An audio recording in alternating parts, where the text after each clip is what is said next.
Қазақстанның зайырлы құрылымы мемлекет аумағындағы барлық этностар мен конфессиялардың мәдениетін дамыту үшін әділ әрі тең жағдай жасайды.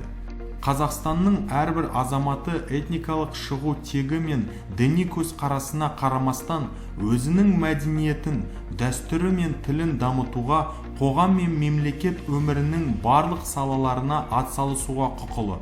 Қазақстандағы барлық діни бірлестіктер өз өкілдерінің мемлекеттік рәміздерді, ұлттық және мемлекеттік мерекелерді мойындауын және оларға құрметпен қарауын қамтамасыз етуі тиіс. Бүгін діни экстремизмнің алдын алу мақсатында мәдениет және спорт мекемелеріне бірқатар міндеттер жүктелді.